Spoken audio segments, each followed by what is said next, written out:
네, 두 번째 강의를 시작하도록 하겠습니다. 어, 그, 강의가 진행되면 진행될수록 좀 더 축약하고, 여러분들이 조금 동영상을 보시는데 조금 편할 수 있도록 이렇게 여러 가지를 만들어 놓고자 했으나, 실제적으로 강의가 시작되면 이 부분은 어떨까? 저 부분은 어떨까? 이런 식으로 조금 이렇게 더덕더덕 여러 가지 얘기들이 붙으면서 조금 시간이 길어지고 좀 그랬던 부분들이 있네요. 이런 부분들을 조금 더 다듬어 가는 시간들이 될 수 있도록 해보겠습니다. 안 되면 또 어쩔 수 없죠, 그냥. 자, 하지만 지난 시간 마지막에는 JTBC 보도를 보셨을 겁니다. 이 역할도 심평원이 하는 역할입니다. 심평원이 하는 역할들인데, 조금 더 좀 별개의 심평원의 역할들이라서 여러분들께서 조금 참조를 해 주셨으면 좋겠다라는 생각으로, 자료를 좀 첨부를 했는데요. 심평원에서 하는 역할들 중에서 어떤 역할인지 지난 자료에 대한 보충 설명을 좀 드릴게요. 지난 자료에 의하면 솔리리스라는 그 약이 있습니다. 주사약이 있죠. 희귀질환 치료제죠. PNH라고 하는데 발작성 야간 혈색 소녀증에 필요한 약입니다. 이 약은 전 세계적으로 가장 비싼 약 중에 하나, 비싼 약 중에 하나가 아니라 가장 비싼 약이라고 지금 현재까지 나와 있는 약인데요. 지금 이 약이 뭐가 문제냐라고 이렇게 한다면 조금 특별한 부분들이 있어요. 첫 번째, 이 약이 너무 비싸다. 앞서 말씀드렸지만은 사망 환자가 발생할 수 있을 정도로 이 환자들 같은 경우는 급격하게 진, 그 질환이 진행이 됩니다. 자, 이 질환이 진행됐을 때 빨리 썼어야 되는데 여러 가지 검사를 하게 되면 좀 더 늦게 되죠. 그런데 웃기다고 표현하면 좀 그렇지만은 이 약이 조금 너무 비싸다 보니까, 특별한 제도를 좀 가지고 있습니다. 그 특별한 제도를 조금 설명하기 위해서 이 약이 얼마나 비싸냐를 한번 말씀을 드릴게요. 캐나다나 일반적으로 했을 때는 이 약의 보통 가격은 여기 보시면, 이 한 병에, 어, 736만 원, 한 700만 원 정도가 되죠. 그래서 뭐 평균적으로 500만 원이라고 본다면 이 약은 그 성분명이 이클리주맙이라는 여기 성분명이 되어 있죠. 이클리주맙이라는 성분명으로 되어 있습니다. 별 큰 중요한 얘기는 아니지만, 이 약은 어떻게 써라라고 이렇게 되어 있냐면, 첫 4주간 매주마다 600ml를 쓰라고 되어 있습니다. 자, 그러니까 이 한 병에 300mg이니까 두 병을 쓰라고 되어 있죠. 그리고 4주간 매 7일마다 두 병씩 쓰고, 그리고 이후에는 5주차부터는 매 14일마다 2주에, 그러니까 5주차에는 900ml를 써라. 그러면 3병을 쓰란 말이겠죠. 그죠? 3병을 쓰란 말이고, 그리고 그 이후부터는 14일 2주마다 3병을 써라. 자, 그러면은 1주, 2주, 3주, 4주. 각 주마다 얼마든 500만이라고 봤을 때는 1000만 원. 그리고 5주차에는 1500만 원. 7주차에는 1500만 원. 그리고 9주차에는 1500만 원. 그래서 이 한 사이클을 쓰는데 500만 원이라고 봤을 때는 한 8500만 원. 대략적으로 지금 평균적으로 계산을 하게 되면 한 5억에서 7억 정도가 사용하게 됩니다. 한 사람당 1년에 5억에서 7억 정도가 되는데 우리나라에서는 이 규모를 좀 따지면 뭐 사술적으로 봤을 때는 한 100억, 20명 정도가 쓰게 되면 한 100억 정도를 보게 되죠. 자, 그래서 여기에 뭐 잘 안 보이시겠지만 한번 잠깐 말씀을 드리면 이 희귀 질환인 발작성 PNH라는 이 솔레니스주가 있다. 자, 이 어, 2012년도에 나와 있는 얘기인데요. 736만 원으로 되어 있습니다. 자, 그래서 이 부분들하고 공단에서는 이제 건강보험을 어, 적용을 해달라라고 하니까 건강보험공단이 450만 원으로 해달라라고 제약사에 얘기를 합니다. 자, 우리나라 수입 제약사는 한동약품이죠. 한동약품이 669만 원을 어, 약값으로 해다오라고 했고 공단은 450만 원을 해다오 이렇게 얘기를 했어요. 약값 차이가 너무 크죠. 그래서 결렬이 됩니다. 자, 결렬이 되고 어쨌든 저쨌든 이런 식으로 해가지고 합의가 되어 있던 상황입니다. 뭐 예를 들어서 병당 가격은 736만 원이다 라고 되어 있는데 요거는 뭐 그 계약하는 곳에서는 이제 비밀리에 계약을 하기 때문에 이 구체적인 내용은 대외비에 속하는 거죠. 그러면 아까 말씀드린 것처럼 어 1년 동안 치료를 받으면은 5억 정도가 들고요. 20명만 치료를 받으면은 한 100억이 정도가 됩니다. 자, 그래서 지금 2010년에는 이 치료받은 환자가 239명, PNH로 치료받은 환자가 239명이고 문제는 뭐냐면 너무 비용이 크기 때문에 어떤 식으로 되었냐면 새로운 제도가 탄생을 하게 됩니다.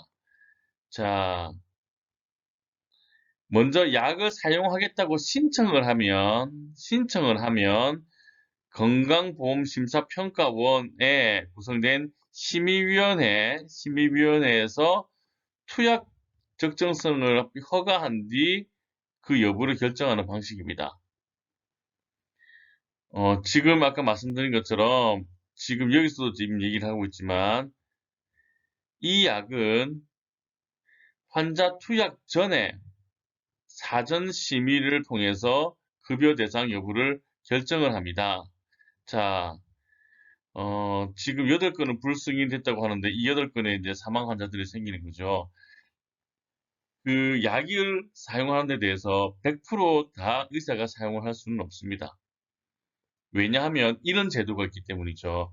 자, 맨 마지막에 의사가 그 인터뷰한 게 지급 보증을 했던 게 있습니다. 환자를 살리기 위해서 본인이 그 약을 사용을 해서 환자를 살렸어요. 근데 그 환자는 5억의 빚을 지게 되는 겁니다. 뭐 여러 가지 상황들이 또 비급여 상황들도 설명해야 되고 많긴 하겠지만 결론부터 말씀드리면 그 살린 환자는 5억의 빚을 지게 됩니다. 왜?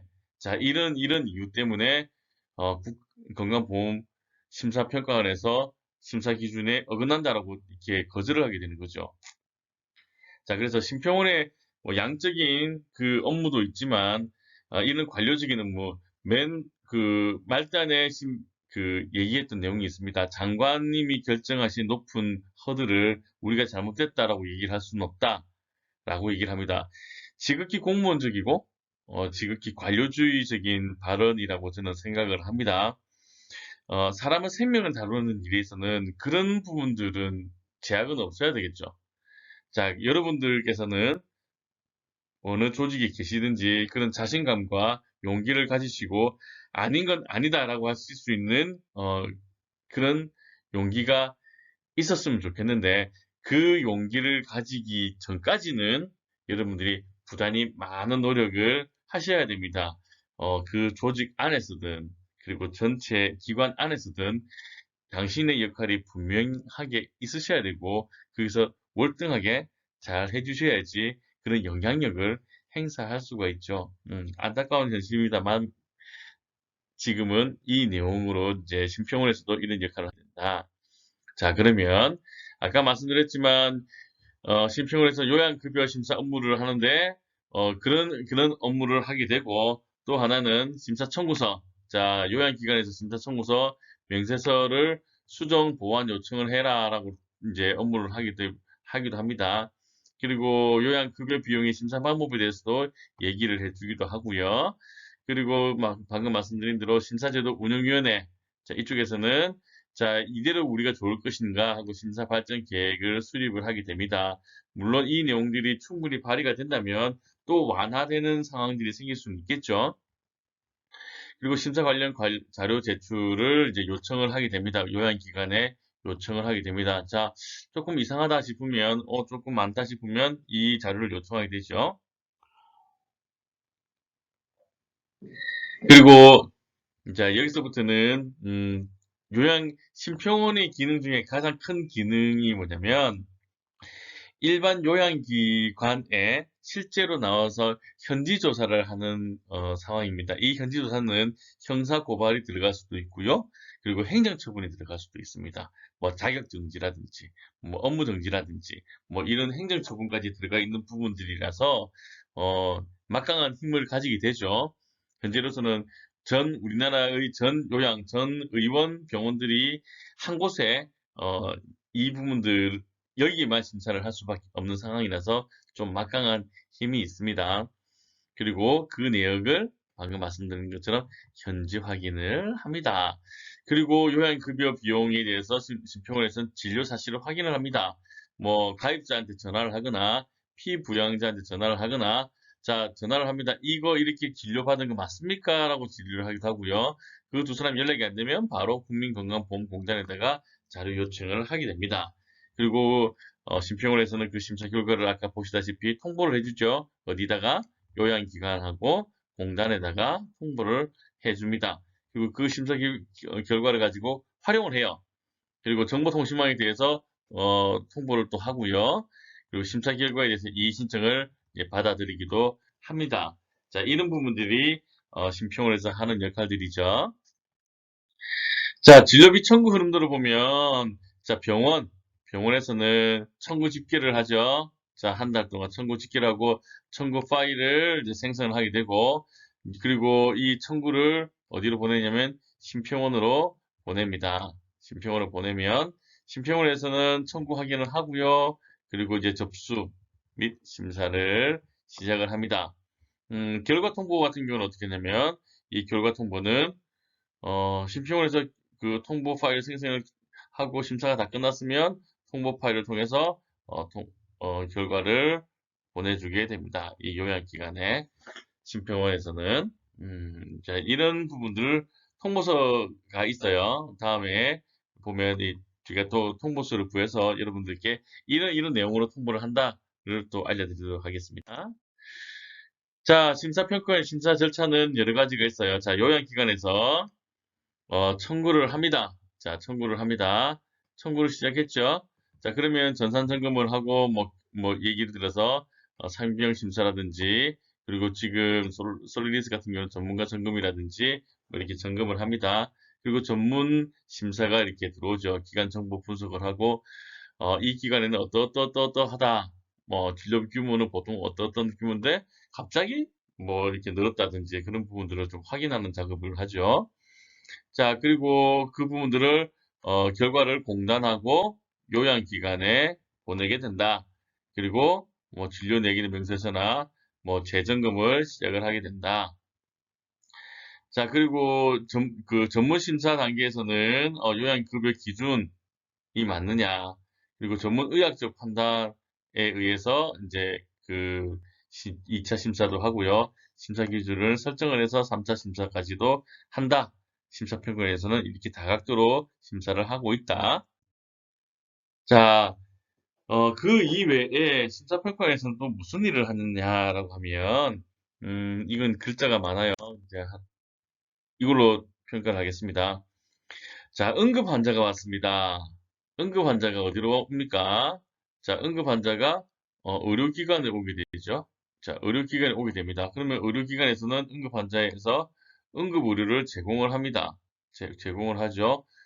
그리고 응급 환자인데 만약에 행여자라든지 노숙자라든지 이렇게 생기게 될 경우에는 미수금이 발생할 수도 있어요. 아니면 뭐 행불자가 생길 수도 있고요.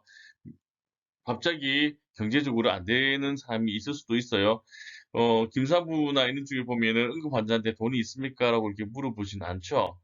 그래서, 일단 응급 환자는 살리고 봅니다. 살리고 봐야 됩니다. 그리고 하지만 미수금이 발생하게 되면 심평원에다가 이 건강보험심평원에다가 대신 지급을 해다오라고 대지금 청구를 합니다. 그리고 심평원에서 그걸 심사를 하고 대신 지급을 할게라고 지급을 하게 됩니다. 그리고 심평원에서는 그 응급 환자의 이제 정신이 차리거나 환자 호전이 될 경우에는 그 내가 심평원이 당신을 대신해서 대신 지급을 했습니다라고 이렇게 통보를 하고요. 그리고 대신 지급을 이제 상환을 할 수 있는 방법들을 이제 채권 추심이라든지 이 방법을 사용을 해서 상환을 하게 됩니다. 자, 그런 경우가 어떤 경우냐면 응급 의료비 미수금 대지급 업무를 하게 되는데요. 왜 그렇습니까? 지급 능력이 있는지, 지급 능력의 그 유무에 따라서 응급 환자를 가려받을 수 있는 그 상황이 생길 수가 있죠. 그렇기 때문에 그 생명의 존엄함에 그 뭐 부의 유무가 정해지는 것은 기본적인 헌법에 위반되는 사항이다라고 해서 이런 부분들을 해소하기 위해서 제도적으로 마련해 준 것이 바로 심사평가원의 응급의료비 미수금 대지급 업무입니다. 자, 그 이외에 기타 업무로서는 현지조사가 있죠. 아까 말씀드렸지만 현지조사 같은 경우는 뭐 기본적으로 여러 가지가 있습니다. 여러 가지가 있지만 음, 현지 심평원에서 현지 조사가 왔다라고 한다면 정기 조사일 수도 있고요. 어떤 부분이 정기 조사일 수도 있고요. 근데 어, 많은 부분이 어떤 경우냐면 음, 조금 청구가 의심스러운 경우들이 있어요. 최근에 요양병원에서 청구를 조금 의심스럽게 하는 경우라든지 그런 부분들이 있죠.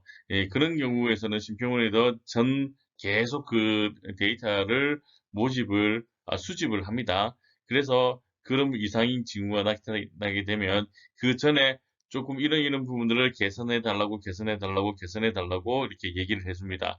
예를 들면, 어, 항생제를 많이 쓴다라고 하면 항생제를 조금 어떻게 아까 말씀드린 것처럼 전국의 빅데이터를 가지고 있기 때문에 동일 군보다는 항생제를 조금 많이 쓰고 있으니 이 부분들을 자제를 좀 해다오. 또는 특별한 항생제를 지나치게 많이 쓰고 있으니 특별한 상황이 없으면은 이런 약들로 조절을 해다오. 그리고 이런 감기에서는 또 이런 약은 또 지나치게 당신들이 많이 쓰고 있다라고 이렇게 데이터별로 제공을 하게 됩니다. 그 제공하는 부분들을 조금 계속 협의를 하게 되면 그 상황에 대해서 소명을 하고 되면 서로가 이제 커뮤니케이션이 되고 되면 이해의 여지가 있지만 부당 청구라고 하죠. 없는 환자들을 청구를 한다든지. 그래서 아까 말씀드린 것처럼 심평원의 업무 중에 하나가 뭐냐면 가입자 피부양자들한테 직접적으로 확인 작업을 할 수 있다고 얘기를 했죠. 네, 그런 부분들 때문에 그렇습니다. 그리고 이 부분들은 DUR이라고 해서 DUR이 뭔지는 한번 슬라이드를 보시면서 또 한번 얘기를 해볼게요. 자, DUR은 의약품 처방 조제 지원하는 프로그램입니다. 자, 이게 왜 좋냐면 지금 여기서 보셨다시피 의료기관에서 그 심사평가원 DUR 기준 데이터베이스가 이렇게 있어요. 환자별 투약 정보 데이터베이스가 이렇게 있고요. 그래서 이제 인터넷으로 이제 서로 연결을 하게 되는데 예를 들면 자 어린아이가 소아의 경우 소아과에서 진단을 받게 될 경우에요. 또 3세 미만 이렇게 있을 경우가 있습니다.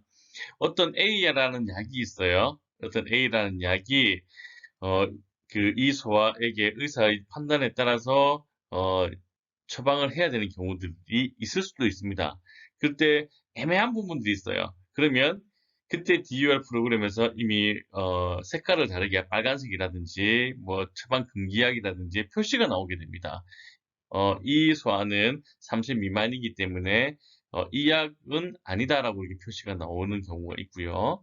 또 A약도 있고 B약도 있고 이렇게 있지만 A약과 B약이 동시에 처방이 내리게 된다면 요거는 병용 금지, 병행 금지가 있을 수 있죠. 그런 약들도 또 얘기를 해줄 수도 있고, 또 만약에 임산부일 경우에는 또 어떤 A약이 임산부에게 뭐 영향을 미친다든지 좋지 않다라고 한다면 또 그 약 데이터베이스에서 표시가 이렇게 됩니다. 실제적으로 그 병원 업무에서 많이 활용을 하고 있고요. 그리고 많이 일단은 참조를 많이 하고 있는 그 빅데이터 프로그램입니다. 그 부분들이 DUR이라고 얘기를 하고 있죠.